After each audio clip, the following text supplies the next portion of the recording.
This month's Hometown University training is about winning with words. We're going to talk about key phrases and things to do in situations that involve working with buyers, working with listings. Also going to talk about communicating with other agents and also some open house dialogues to use to help you have some success out there. So tune in, listen up, and sharpen your skills. Go from there. Hey guys, communication is probably one of the most important things of this business. I think it's what separates kind of the bad from the good and also the good from the great. So we want to make sure that we're using the right phrases, terminology, make sure we're communicating properly, not only with our clients, but also with other agents across the board. So hopefully this stuff hits home a little bit for you, and you walk away out of here with a little bit more tools in your tool belt. So Absolutely. yeah. All right, so the four parts. First, it's going to be buyers. We'll talk a lot about buyers. Once we finish with buyers, we'll move on to open houses. Part 3 is going to be listings, and part 4 is going to be other realtors. So be sure to tune in here. First thing we wanted to talk about is know and understand what the mayor campaign is. My favorite thing to say about the mayor campaign is it's a few parts. The first is people need to know that there's an election. People need to know that you're running for mayor, and people need to know that you need their vote. They also need to know why they're going to vote for you. Why are you better than the other candidates, right? So the mayor campaign, remember maybe that political side to it when you're talking with people, but the gist of it is really like, hey, if you're out there in the marketplace, do you have a realtor that you would refer people to when you have them to refer? Now you can come up with a million different twists from there, but we all know that that's a very specific ask, right? And the mayor campaign is going to slide into a lot of stuff that we talk about today. The biggest thing though is winning with words starts with knowledge and competency, right? If you can't back up the words, you lose credibility and potentially the client, right? So the things we're telling you to say, we're not asking you to go out there and be know-it-alls in the marketplace. The second part of this is being able to back it up, whether that's with knowledge, stats, competency, things of that sort. Yeah, I'd say one note on that too is you can't be fake. I mean, people can kind of identify, hey, he doesn't know what he's talking about pretty quickly. Especially you don't always know their background, what they got going on, or how much knowledge they have of a certain topic. So we got to make sure that we're not, just saying things just to say things to make people feel good. I mean, they're looking at you to kind of, trust and guide, advise them through this process, which is, it's a stressful time, and we want to make sure we're kind of either holding hands, or some people need that extra little nudge on there. So make sure you know what you're talking about before you just start blabbing stuff out, okay? 100%. It helps to have stats to back up your words and advice. I'm not saying you necessarily have to offer those up front, but you have to have them ready and available in the event that you have to kind of show your cards, right? So if I'm telling a buyer something about market stats, I probably want to have those market stats to refer to in the event that I'm going to make that part of our argument to try to get a house or something like that. Be clear with expectation setting so that things stay smooth as the road goes on. And then as we transition into buyers, one thing, meet buyers at the office, meet sellers at their homes, and do this whenever possible. I know that we're transitioning into an era where it's maybe feels good to meet at third-party areas or places, but just remember that takes a certain amount of organization and control away from you, and you're kind of the overall guide in the process. Yeah, we meet with buyers on our team. We sit down in this conference room right here. They're on your turf. It is on your time. We want to make sure that we are in control, and they're looking to you as the professional. We're not meeting at a coffee shop to talk about houses and God knows what else. We are here to talk business. We are here to talk houses. How are we going to get you into a house? All right, we want to make sure we stay focused on that and not get off on a million tangents on there. We are here to conduct a business meeting at the end of the day. We're for you to get a buyer under contract. That's how we all get paid. Same thing with sellers. So make sure you're professional in a professional setting where you are in control of it. But Kev, how do we get them into the office? How do we get them into the office for a buyer council? Yeah. Well, we let them know that, hey, we need to get this stuff straight. I'd really appreciate you coming in time to sit down with us in the office, get you set up on a search, make sure we're going to walk you through the process, know exactly what you're getting into. Could you guys come during the day at all, or does it need to be after hours? So there's two things there. First, don't feel like you have to bend to everyone's schedule. If you bend to everyone's schedule, you will not be running a schedule. You'll be running all of their schedules. I think sometimes we're afraid to ask first if they're willing to meet us at the office or an office. I've kind of turned into a little bit of a sissy where I'll meet at any number of hometown locations, but don't get it twisted, you're meeting me at a hometown location. I'm not meeting you at the local coffee shop, or if you're a buyer coming to your apartment to try to talk to you about the process. The other aspect here is we have technology. We have technology. So use it to your advantage, right? When I'm with you, we're gonna sit down, I'm gonna find out everything you're looking for, and we're gonna set up a state-of-the-art search right then and there so you can see everything that the market produces at the same time that I see it. That way, if we need to make any tweaks, we go ahead and do it together in person then and there before we go out and hit the streets together. Another thing with that too, if we're working with a couple that is thinking about buying a house, we need to meet with both of them. We cannot meet with just one of them, and then the other person's telling them, hey, how'd the meeting go? And they don't remember half the things you said. They're not on the same page, and that's just asking yourself for a giant headache down the road. So we want to make sure we get all parties who are involved in the transaction. If mom and dad are going to be chipping in with money and are going to be involved on showings and everything else, guess what? They're invited to the appointment too, and they better be there.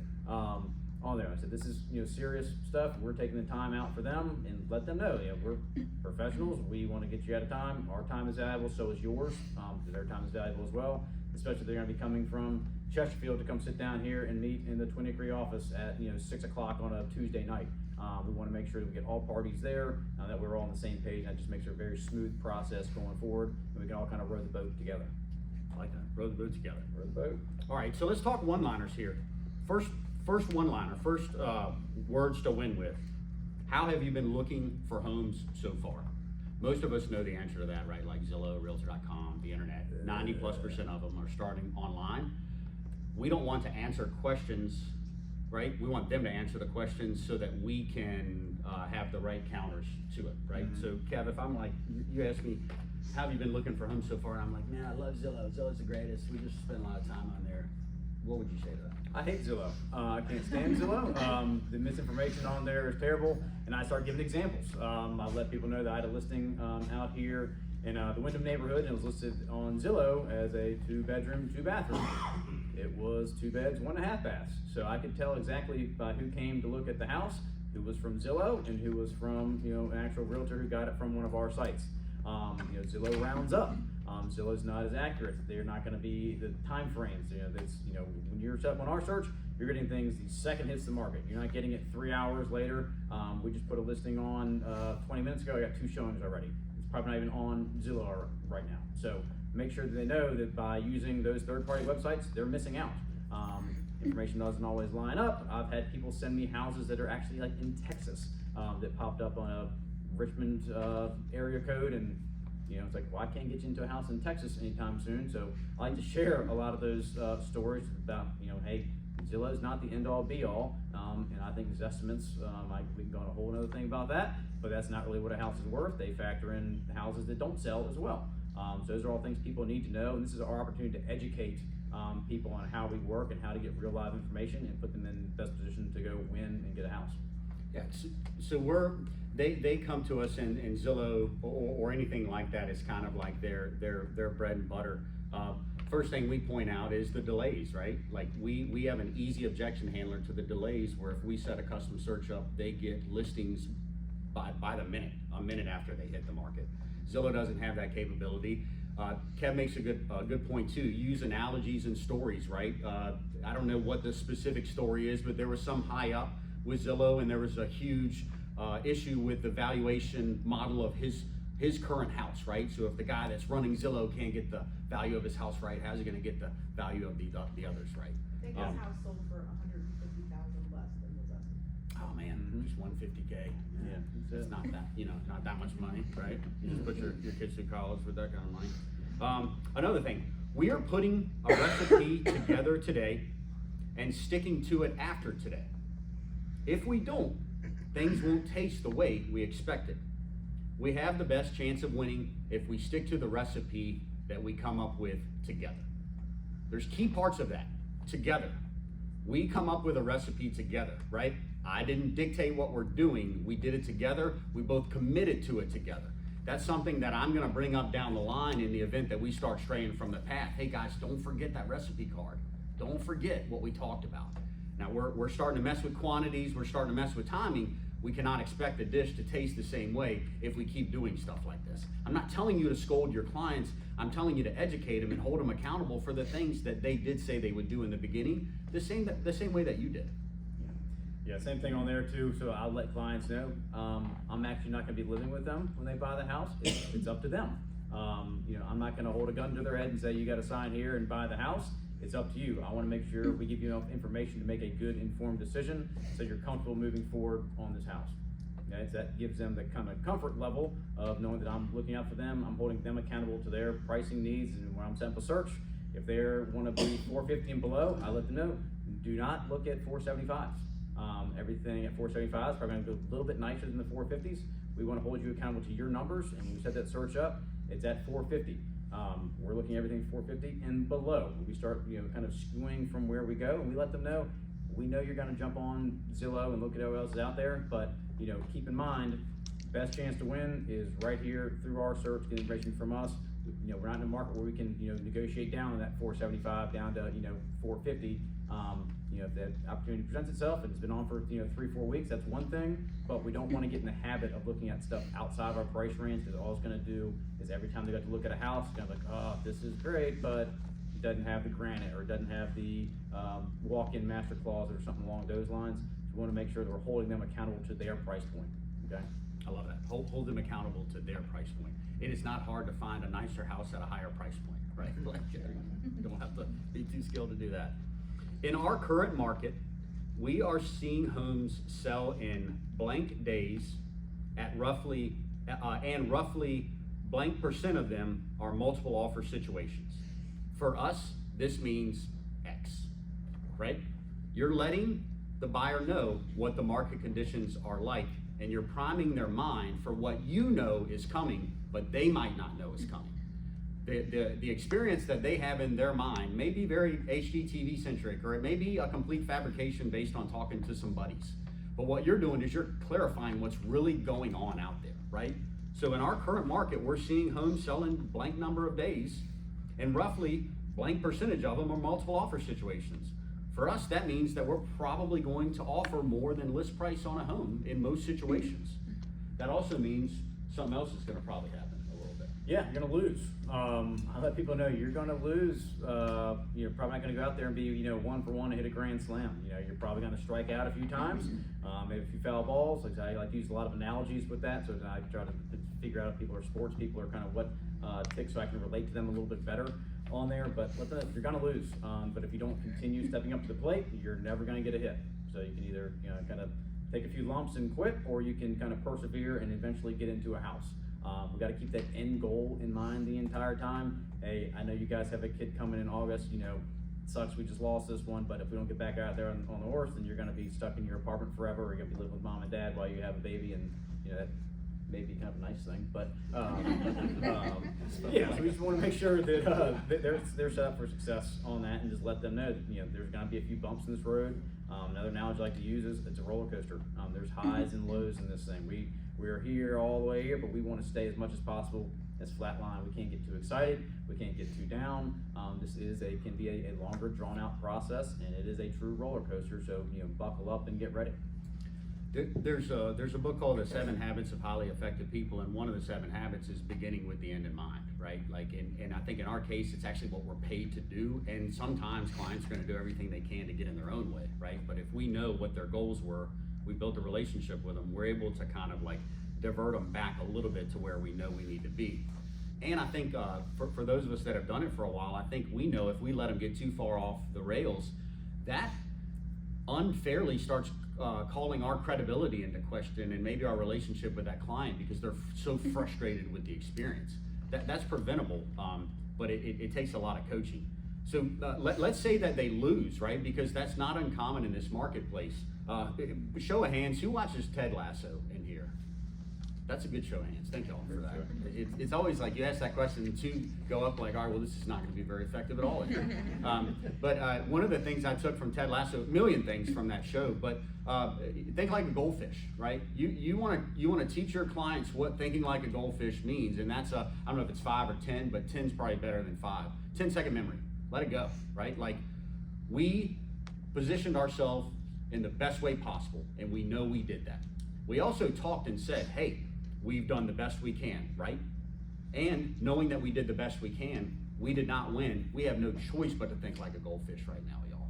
10-second memory, and let's move on so we can start thinking about the next opportunity for you. It may or may not work, but it's certainly worth a shot.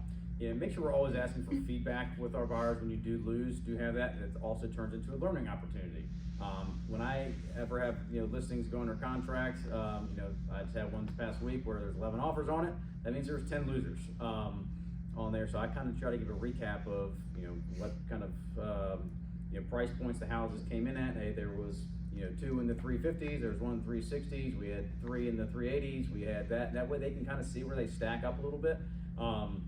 I'm not sure if that's kosher rule-wise. I have to check with Rodney on that. HR. But HR. but I do check with my clients to make sure it's okay to kind of share that stuff and do the best to get them the best offer. I also like to get the feedback to them so that way they know kind of how they lost. And I said anytime I lose an offer, I'm always calling the agent.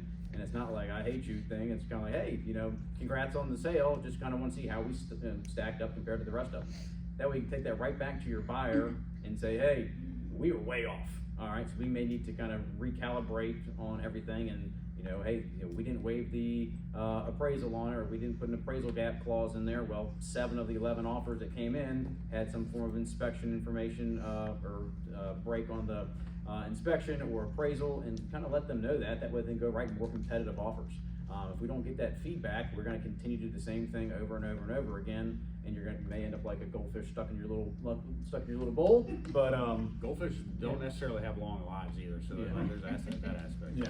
So you make sure you get feedback for our clients and kind of relay that to them, and make sure they know how they can learn and put themselves in a better position for the next go around. 100%. Wins and lessons. Yep. All right, so let's kind of transition your mind more into like being in a home with a buyer. So like physically at a showing with them. The first thing that we like to do, or that we talked about, is reminding them of what the home is first. Human nature, I think, for a lot of buyers, and maybe y'all's are different than mine, but a lot of times I find buyers honing in on what a home is not. It could be 8 things, but what we tend to talk about are kind of the 2 things that it's not. And after I remind them that they didn't build a new home and that it's a used home and no used home is perfect, I remind them that this house has X, Y, and Z aspects that you were looking for. Like, let's clear the air. It has what you were looking for. Now, I know we're talking about that too. I'm going to try to work on that stuff, but that should not diminish the fact that this has the 4 most important things that you told me you were looking for at the buyer's consult.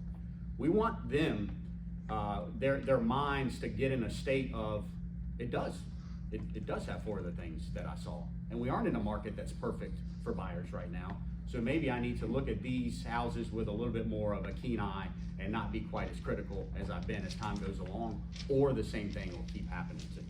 What do you think, though?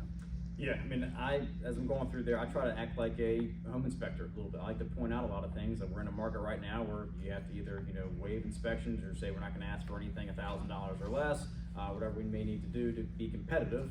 As a seller, I want that contract that says, waived inspection, waived appraisal, and 50 grand over list price. And not every buyer is able to go do that. So it's kind of how we position ourselves in there.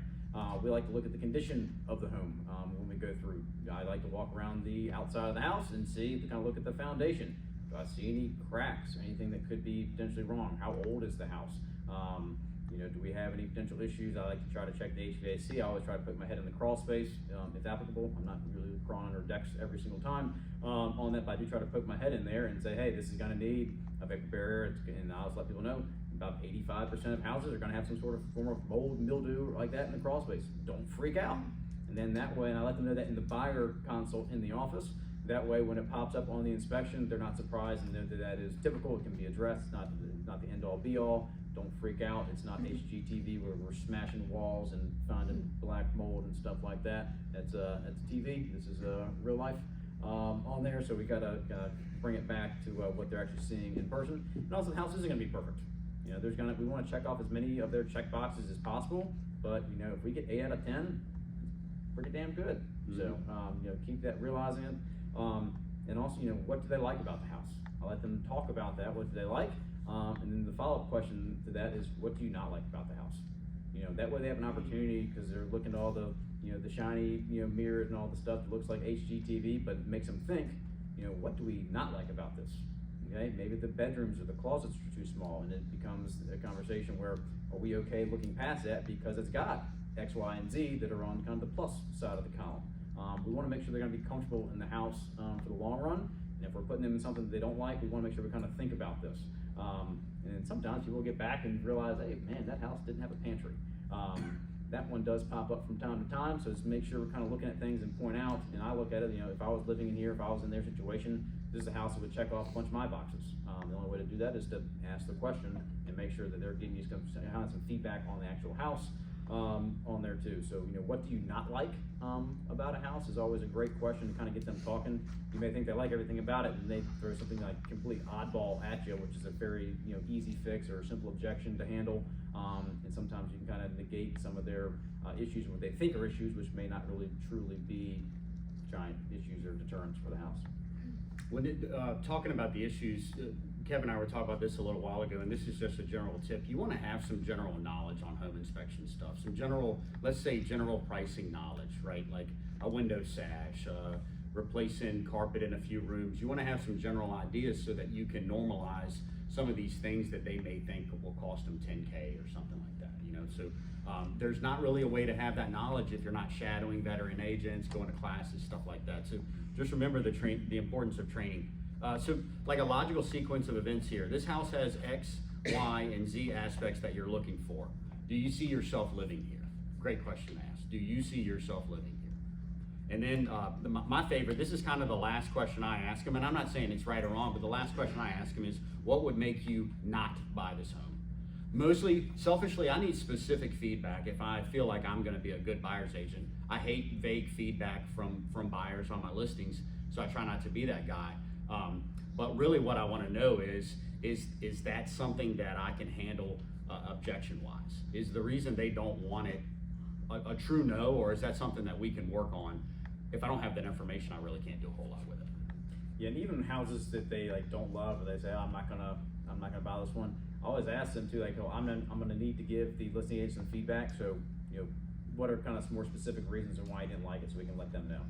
Okay, and they're usually, and they kind of get into the details of that, and that's when you can also learn what's important to them. Because like they may put a big value on something that's a pretty simple fix. Okay, so those are all things, and just kind of knowing what you're talking about.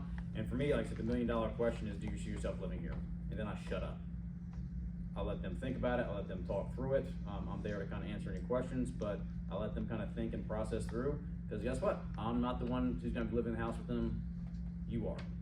Okay, so it's your decision. I want to make sure you're comfortable on this house, and then I'm there to kind of answer any questions and talk through anything they have questions or concerns about. But that's the question you want to ask. So, yes or no?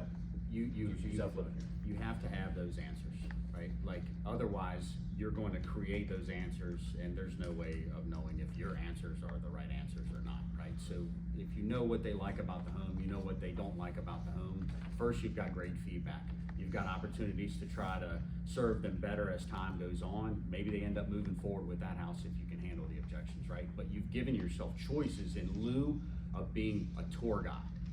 Your job is not unlocking doors as if you have no skills or competencies or anything like that. You guys are trained real estate professionals, so we can't make the decision for them. I love what Kev said, right? We have to kind of give them all the tools they need, and then we have to comfortably sit back and kind of maybe use those two ears, one mouth to find out where to go from there. Kev, how about hitting them with the used car analogy on the home inspection? Yeah, so in the buyer rep, I let people know, you know, the home inspection is always a big hurdle. It's the biggest hurdle to me in a transaction. When you're going through working with the buyer, and in most cases sellers too. You know, let people know it's a used house. It's not brand new. It's going to have dings, dents, and leaks, just like kind of a used car. We want to make sure the engine's working. You know, the power windows. We want to make sure that the transmission's running.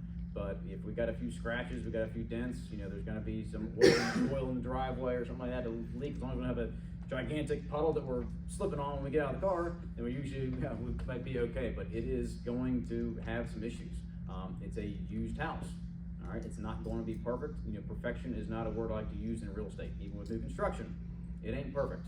There's no perfect house out there, and that's why we kind of relate back to that. If we can check off 8 out of 10 boxes on a house, that's pretty good. So it's not perfect, but it's close to it. Absolutely.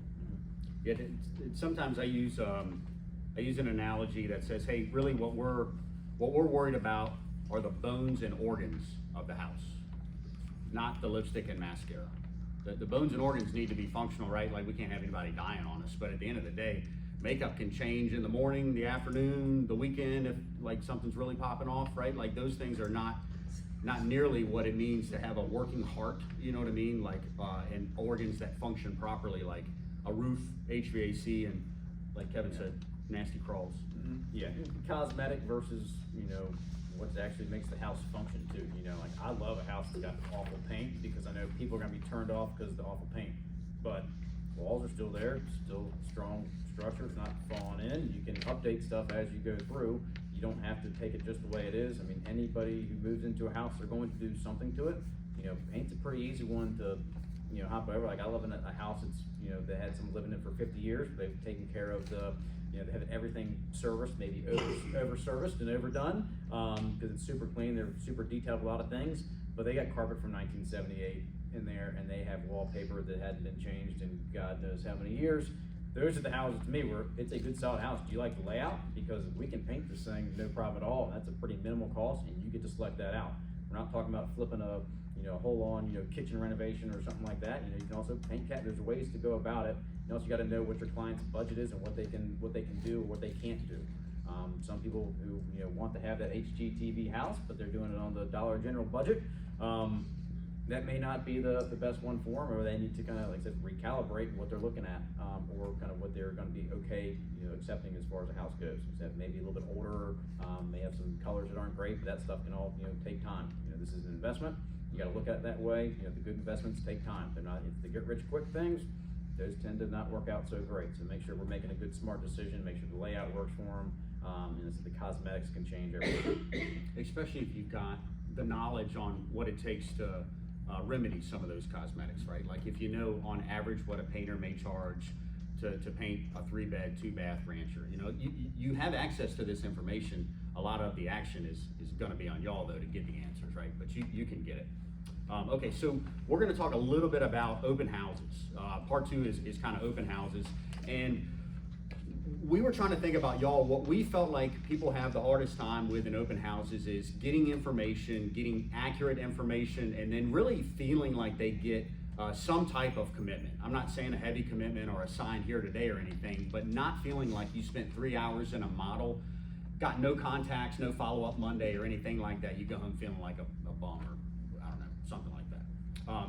So first and foremost, I think Kev's got the best question to hit him with as soon as they walk in the door. What would that be, Kev?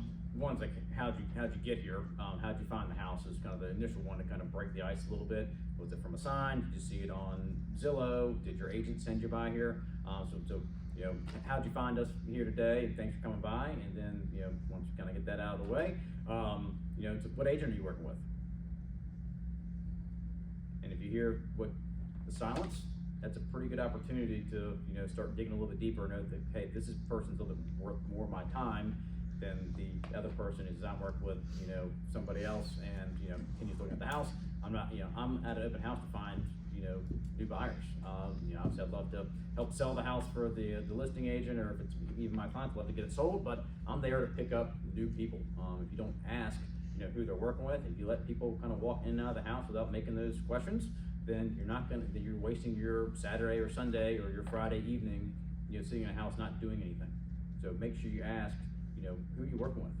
And if they don't know, then that's a really good indication that they don't have a realtor that they trust or are serious with. It's bad to speculate in real estate when you have limited facts. It's not too bad to speculate in real estate if you do have some facts. So if I'm in an open house and somebody came in and they stumble over who their agent is or they can't remember their name, you don't have an agent. Like I no longer care about your realtor. Sorry, like they should have done a better job, right? But if I ask you, I'm like, hey, what agent are you working with? I'll let them know that you came by, right? I'm kind of pulling their card if they're not real. If they are real, we all know what's going to happen. They're going to be like, look, I'm working with Ben Rogers. I'm like, okay, well, I know Ben. I'll call him. once we wrap up here today, no worries. Or so-and-so, like, well, never worked with them before, you mind if I get their name and number? What I wanna do is I just wanna let them know you came by and see if there's anything I can do for them. See if there's anything I can do for them, right? Really what you're doing though is you're finding out what you got in front of you and how much time you wanna spend with these people if somebody walks in right after them. If you're inundated with them and they're truly tied to somebody else, maybe the next person that comes in is somebody that could truly be your client down the road. Yeah, and I also like when they say, you know, oh, I found your listing, or I found this through Zillow. Well, that's just an opportunity to tell them that you gotta get off Zillow and get onto the actual MLS search. Like me in the office at 3 o'clock on Monday or 6 o'clock on Monday, which one works better for you? Okay, so we wanna get them off all those searches. You can just go right into the thing we've already talked about, well, why Zillow sucks. So get them off of that and get them right into the office. That's an easy one to kind of get some people in a little bit more motivated and let them know that they're missing out. You know, hey, you saw this 2 days ago. We already got 3 offers on the house and you're late to the show. I like that, clarifying the pace of things. Like, hey, you may have heard this. Let me give you some clarification on what's really going on out there. Like, kind of like the inside scoop. Asking them those questions, it doesn't let them say yes or no. It requires a specific answer, right? I think that's the benefit to it. They have to get specific or they get exposed. There's really only 2 options there. Back when I was doing a little bit with RCI, I came up with this because, and I'm okay being vulnerable with you guys. When people would come in, especially people that I didn't know, or I thought maybe they were better than me. I don't know how you say these things the right way, but I would have a little bit of timidness talking to them. And it might have been Cindy, it might have been Patrick, Ashley. They sat me down one day and they were like, hey, you got to get to know the houses better. That's kind of what it is. You got to get to know the houses better. And if you do, then you have given yourself insider information. So I kind of came up with this thing. There are a couple really cool aspects to this home that you might miss if you kind of pass through the way most people do. I'd like to show you those 2-3 things real quick and then kind of let you do your thing. And I'll be waiting down here for you in the foyer whenever you're done. Sound good? And I take them to show them the 3 things, because good God, don't say you have 3 things if you don't. And make sure they're quirky things that may get overlooked. Small details about the house that have high benefit but are easy to overlook. They'll appreciate you for doing that if they're that type of client, but what you really did is you maintained control. You gave yourself a chance to be with them, to listen to the things that they're gonna say along the way, and I think that's probably where the bread and butter comes from. That's just my personal opinion and something that I've done in open houses in the past. Well, just getting them talking. We want to find out as much about them, and you know, if you don't ask that realtor question, you are kind of wasting your time with a lot of that stuff. So make sure you do find out, or else you're just kind of spending a bunch of time with someone who's not going to use you on that. Like I said, especially if it's a busy open house, you got to kind of weed through the people pretty quick. You don't have time to have 25-minute conversations with the nosy neighbor who's not moving and not interested in the house, when you have actual buyers that are walking through the front door. So you got to try to figure out as quickly as possible, you know, how they got there, why they got there, and you know, how, you know, when do you need to be in a house buy? This is another one. Like to use to kind of figure out, hey, how serious are these people? We're just looking, you know, we want to buy in the next couple of years. That's great, but you know, if you have someone say, hey, I got to get into a house, you know, August, you know, we're getting after it, you know, quick, or our lease is up. You know, are you renting or do you own right now? That's another great question to ask. You know, you're paying all this money in rent, aren't you? Yeah, that's like, you know, then they complain about interest rates. You know, well, rent's 100% interest, right? So we've got to get them into a house. Yeah, so remember, open houses are about setting the stage, calming people down, and gathering control. And I think if you ask those questions or variations of those questions and you gather the info, like Kev said, I think you've got a really, really good chance of netting a buyer that'll work with you, making your sellers or the agent that you held the open house for really, really happy, but knowing what's in front of you and not living in fantasy land. A lot of realtors living in fantasy land right now. Y'all, you know, you don't want to be one of them. Beneficial so far. A little help on the buyer side, a little help on the open house side. All right, cool. So we'll part 3 is going to be listings. Again, it's kind of all inclusive, so we'll jump around a little bit on listings, but the first part we'll try to tackle is kind of like, I'd say pre-listing and listing presentation type of stuff. And the first thing is pre-listing. Before you get to their house, you want to try to find out as much information as you can over the phone with them as humanly possible. At least that's my philosophy. Mm-hmm. With that information, you can come up with a rock solid plan on how the listing presentation is going to go. Without the information though, you're going to fill in the blanks yourselves, you could be blown out of the water halfway through your listing presentation if a couple of numbers aren't right, or if this thing you knew about the house didn't end up being right, or God forbid they owe twice as much as the market will allow. I can't tell you how many agents I know don't ask for a loan payoff during that pre-qualification. I don't quite understand why, because what I tell them is, this is the only way I can give you a range of what your profit will be. I actually cannot give you an idea of what you're gonna take home, even ballpark, if I don't know what you owe on your current home. A lot of people think you're trying to get that information from them to like do something with it. Like, no. You wanna know what you're gonna make from your house, right? This is the only way I can give it to you. Otherwise, like, I'm kind of just making stuff up. Yeah, that's one of the first questions I ask is, how much do you owe on your house? Just to need to go see it. One, I want to be able to bring you an accurate estimates of what you'd expect to walk away with. That should get people pretty excited. Hey, I'm getting ready to make a bunch of money. I want to know how much money I can make. So that way it gives me a little more background on, what, and it also helps out with my pricing as well. I also like to know that, hey, what's important to them?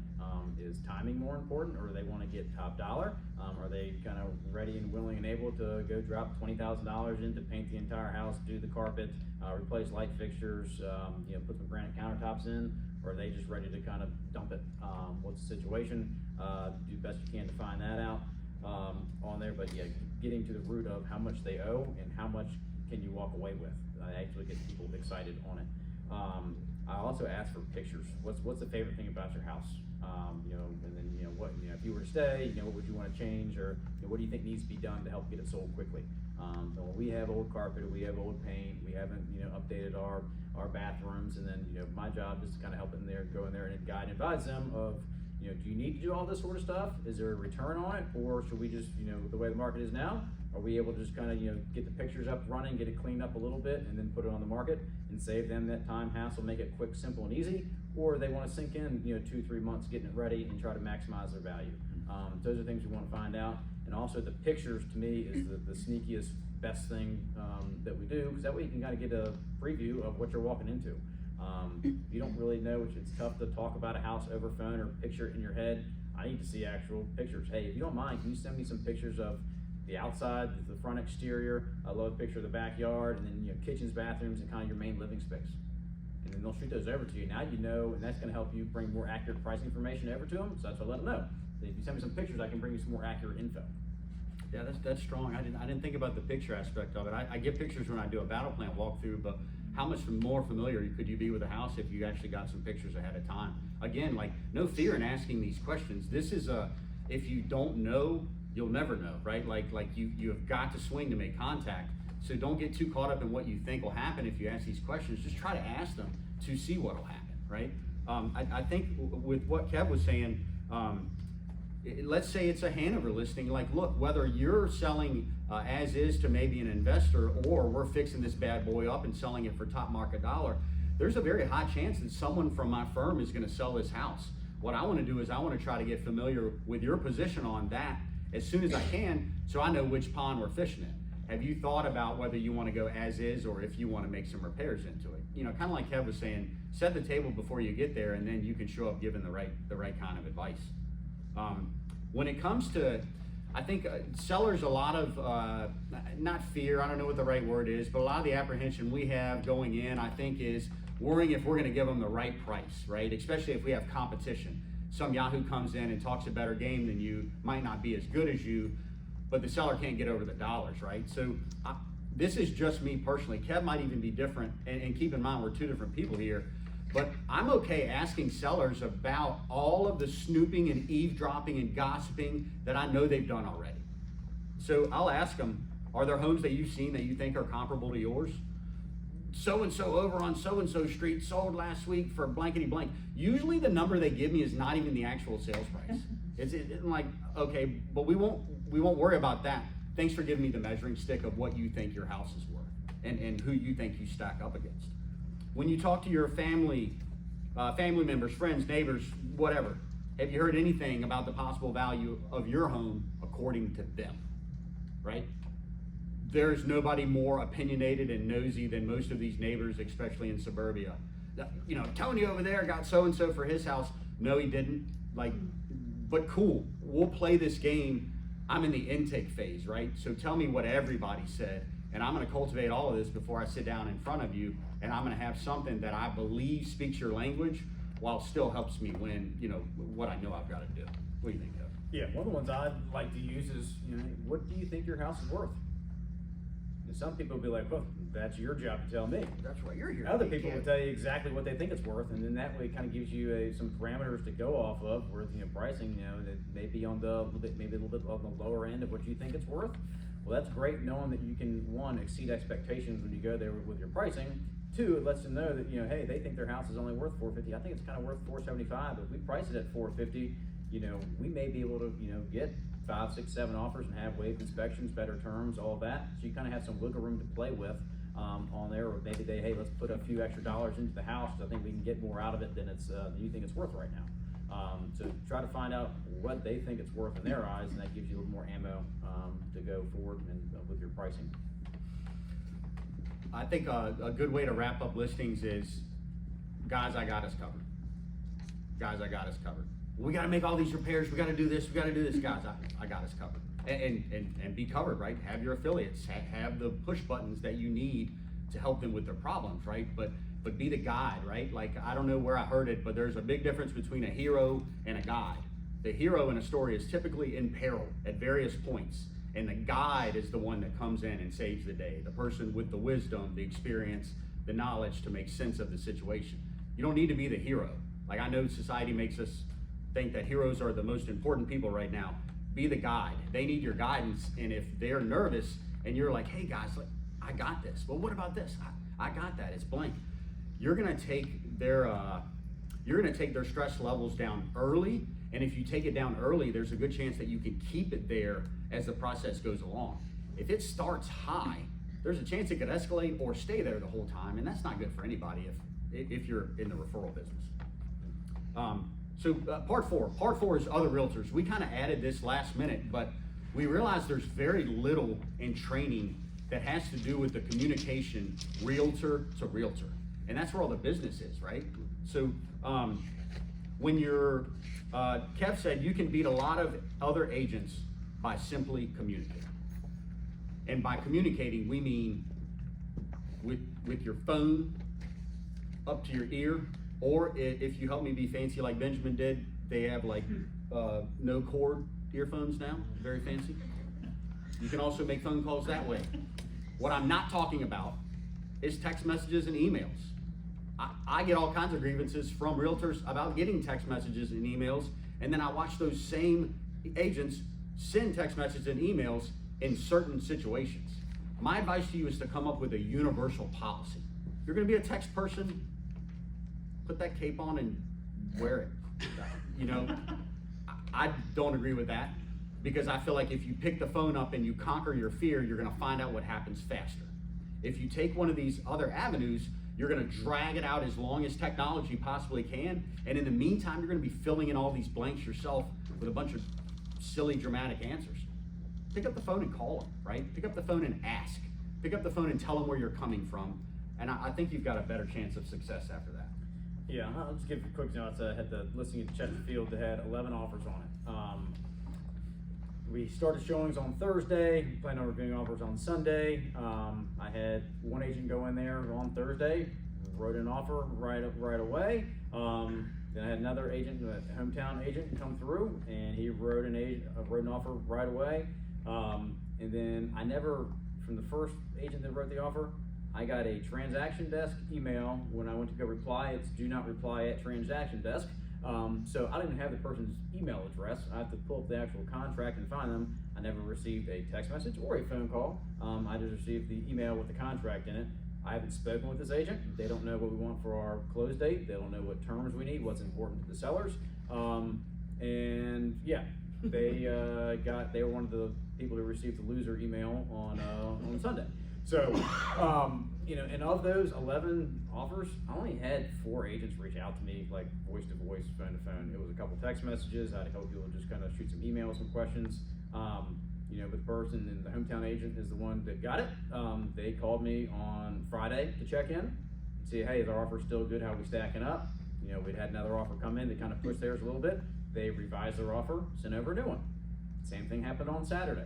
Same thing happened on Sunday evening when it was getting kind of close to time to make a decision. And they're the ones who kind of, they went up from, originally 375, ended up going up to 404 and beating everybody. But that agent communicated the entire time. The other offer we had kind of at 400, that was 75% down, putting down $300,000 on a $400,000 house. Pretty damn good offer. I never received a phone call, text message, anything from the other agent. So communication goes a long way. I know when I'm representing a seller, I want to make sure that the buyer's agent knows what they're doing and they can actually communicate, because if anything hits the fan, I need to know that I can pick up the phone and actually have a conversation with them. And also you can kind of build rapport. I can be extremely friendly with other agents. This is not a fight. We're not trying to beat each other up. We're trying to help, I'm trying to help my seller sell and you're trying to help your buyer buy. What do we need to do to make this happen? It's not a fight, it's kind of a negotiation and making sure everyone's moving in the same direction and feels comfortable moving forward and get the house. That's what the sellers want, and the buyer's gonna be happy they get a house, seller's gonna be happy they sold the house. So make it as simple and easy as possible on that, and communicate, over communicate. I'd rather be that person that over communicates and doesn't say anything and just kind of, here's my offer. Pray with me, Forrest. Yeah, Pray with me. so, I do feel bad for a lot of those buyers out there that have agents representing them that can't communicate, because it's a simple thing to do. I think agents who don't do it, quite frankly, are lazy. If I'm telling you that you can pick up the phone and, average commission check, $7,000, $8,000, $9,000, I'd make a phone call, I'd make 2 or 3, not just shoot an email. I can't, you also, when you're doing stuff, texts and emails, so much gets lost in translation, you can't tell if people are irritated with you. You can't tell if they're happy. Text messages don't really have, you just can't tell. So that's why voice to voice, you actually get an idea of what they're thinking, feeling, doing, how do we stack up, and you can read between the lines a lot of times too. True. Yeah, Kev said this earlier, I wrote it down. A lack of communication is a preview of things to come, right? Like it certainly is. If you're not communicating with me on day one, you're just gonna get better 2 weeks into it as the deal gets thicker? Probably not, right? So questions for other realtors. Do you have any strong offers in hand right now? I think the word strong is a key word in there, because that is hopefully gonna uncover more specifics than do you have any offers in hand right now. Now I know that if my buyers are gonna make an offer, they've gotta be like in this stadium. They gotta do better than the league, Before we make our offer, we wanted to see what was important to your seller. Doesn't hurt. I'm not saying we can give it to them or anything. We just wanna know what those things are to see if we can give the illusion that everybody wins. And then this is probably not so pertinent in this market right now, but rather than decline the offer, our hope is that a seller will give us a take it or leave it counter offer. Again, not necessarily relevant to this market, but I would hate it. I would hate what it meant for me, and I realize this sounds selfish, but I would hate what this meant for me if my client's offer just got flat out declined with no rhyme, reason, or anything. Then I go back to my clients and they're just pissed off. I can't do anything about it. I can't even really clarify, right? So I think that's like, hey, look, they came back, it's take it or leave it. I'm sorry guys, but I got the rock bottom of what they're willing to do right now if we can perform. Yeah, a lot of it too is reach out to the other agent to find out exactly what the client or what their client needs, and they're kind of touch on that. But hey, what appliances are staying? What close date do they need? Do they need a rent back? My goals when I write an offer is there should be no markups, no changes, anything like that. It is as clean as possible. It's exactly what the seller wants. My buyers are on board with it.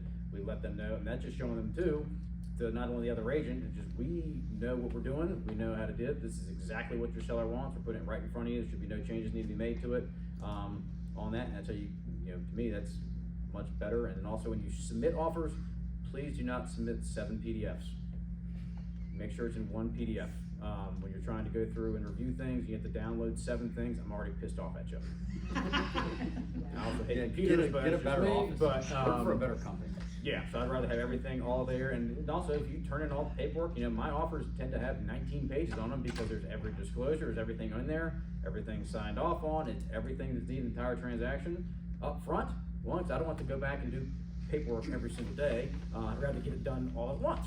And that's also lets the other agent know that, hey, they're confident to have everything ready to go. Here's all the disclosures, and it's a clean, simple offer, and this person knows what they're doing. All right, quick recap. Use the mayor campaign. Use analogies and stories. Have general pricing knowledge as it relates to home inspections and understanding what it takes to resolve some issues. Clarify whenever possible. You can beat a lot of other agents by simply communicating. And then we got, before we do like Q&A, if anybody's got questions, we had a couple of general tips. If you're a new agent, to get better at the stuff we've talked about today, shadow veteran agents, do drive-bys, mock showings, role-playing. And then during shadowing sessions, when you're shadowing a veteran agent, remember that God gave you 2 ears and 1 mouth. The idea is to learn and observe, and then listen and recap, right? And that kind of comes after the training segment. So if you're on board with a vet, sure, it's great to ask questions and stuff throughout the day, but I think if you're in a student mode, be sure to try to be the recipient of that knowledge, and maybe a kind of a explain and recap at the end is a better way to kind of culminate the day in lieu of staying in the sea of it as the day goes on, if that makes sense. I think this, I'm not sure this is from Ben or from Michael Scott or from somebody else quoting Michael Scott quoting Ben. But stories sell and competence closes. Okay, so that's letting people know that, hey, I've been through this before, and I can get you to the finish line. So stories sell, comment closes. Give them something relational, give them an experience you've had before, another client's gone through. Let them know, hey, this isn't unique to you, or we've gone through this stuff. We can get you to navigate through it. And then knowing what you're talking about gets them to the finish line. And being able to communicate is a vital portion of that, and just making sure that you're representing your client to the best of your abilities. And a lot of the stuff in here will help you get to that finish line. Yeah, one of the things in the Buffini kind of like words to win with or whatever it was helping people understand what's normal. Guys, this is normal. This is not uncommon. This is typical. 85% of the crawl spaces, that seems like a high number, but we'll go with it. 85% of the crawl spaces in Central Virginia have some type of like mold. It's just, kind of how things go. Help normalize things for them. Otherwise, they'll give into their fears. If you're a veteran, our hope is that this is gonna help you get better at showings, at your inspections, and then really your product and market knowledge. Start talking with contractors. Start trying to get a general idea of what stuff costs. They'll give you the information, and it will make you a better realtor. No one's gonna come back to you and like stab you in the heart and say, you told me $734 for my deck. Like, I told you it was arranged, and that was from the deck contractor. But if you don't have that information, maybe you lose to the guy that does, Maybe your client leaves that appointment feeling a little different than if you'd have settled them down. And then communication. Communicate directly with agents, not via email or text. Communicate directly with your clients. Again, I hate this, unless they prefer email or text. I'm still gonna call them until they hate me and say something mean to make me do the others, just because I know I'm trying to save them from themselves. But the phone, the phone is still the primo tool in our business. It can do a lot of different stuff now versus maybe what a phone could do 20, 25 years ago. But the basic use of it is still as good as it ever was. It's all on the user though. And then last and most profound, action, action, action. Every day, action. You got to do it. Yeah, you got to continue to do it. You got to continue having conversations. Even before you write an offer, it's okay to call the agent before you even show the house. That way you can look much more knowledgeable to your client when you know what they kind of want, what they're looking for in a close date, what updates they've done that may not be listed in MLS. Try to reach out and just start that communication process early. One, that gets you talking more of the lingo, especially if you're a newer agent. Talk to agents. Agents do sell houses every day. Talk to them. You'll pick up a lot of knowledge from them or just from having basic conversations. You can find out when you have dirt on houses. I call around a lot of times when we're going to look at a house. I see other comps that houses are under contract. I try to reach out to the listing agent and the buyer's agent to kind of see what I can find out of how many showings were there on your listing. Did you sell it for list price? Did you get multiple offers? And that way I can give some feedback to my buyers before we even go there. Hey, house down the street was listed at $319. They had 7 offers. I talked with the buyer's agent. They got it for about $345. So that's $25,000 over list price. That should be what you kind of expect on this one too. Very similar houses, same finishes, same location. Be ready to go, and potentially even a little bit up and above that, because there's they had 8 offers on it. There's 7 losers. They're probably going to be coming after this one again too. So now we want to be a winner and not a loser, but this is what it's going to take. That's what took the last house. this is what we have to do to get the next one. We got like 4 minutes left. Any questions? What you got, Bethany? Is there something that, in regard to getting the seller to counter your offer, is there something that you specifically put in your contract or in the body of your email to send the offer that gets that done for you? I always try to tell them where we're coming from with our offer so that they know there's logic behind it. Like, I didn't just take the number that my clients gave me and put it on paper to try to get a house. So I try to give them the background behind it, and then I try to use that phrase like, hey, look, we're not here to upset anybody or anything like that. In the event that this doesn't work for the seller, our hope is that you'll give us a rock bottom best counter that we might be able to work with. So in mine, I just try to communicate with them throughout I like to be the first person in, write the first offer, and then communicate the entire time. That way you kind of know where you stack up along the way, and if you need to make any changes, you can, but a lot of that comes from the communication aspect of it. Yeah, you kind of make yourself a baseline, like everything's compared to you with them. When you submit offers early, do you ever find that other agents, because I have tried to do that and been on the receiving end of the listing agent saying like, I'm not giving you any updates. Like, you submitted your offer early, that's your decision. Have you ever faced anything like that? Not a ton. I mean, some people. Every agent's different. So some are. But if you don't ask, you don't know. So like I said, I like to always, if they say they're gonna wait till Sunday to review offers, I still try to sneak in a Friday afternoon with accepted by tonight deal, and then you can always, if they say no, or hey, we're gonna wait till the end of the weekend, you can always go back and redo it. Takes you a little bit extra time, but every now and then I've got people will accept my offer on Friday night, even though they said they were planning on doing it. But a lot of that comes from writing good, clean offers that check off all the seller's boxes, and make it kind of tough for them to turn down. Right. It's also setting expectations there with your client, like, hey, we're gonna make an offer early in the game, but like Kev said, one thing we might need to do, I'm gonna be calling daily, I'm gonna be staying in the loop on everything that's happening with this house, but guys, I might also be calling you back and saying, hey, based on what I know, we need to revise our offer. So if we can put an offer in early, there's some benefits to that, but I gotta make sure that you guys are prepared to adjust if that's what they tell us we need to do. And then that way you can coach the agent on the other side up too, like, hey, here's just what I'm trying to do. So yeah, we're gonna get our offer in quick, but I'm gonna be calling you, over the weekend to make sure that we're staying on the up and up. I think at that point you have some commitment from both sides, even from a tight-lipped agent. There's too many agents out there for them to not be every kind, right? So no one formula is gonna work for everybody. I think what we do too often though is we don't try. Like we don't even take the first step to see what happens. We say what's gonna happen despite not taking any steps, and I'm just not for that. I think we're all courageous enough to take that first step and see what happens. Cool? Thank you.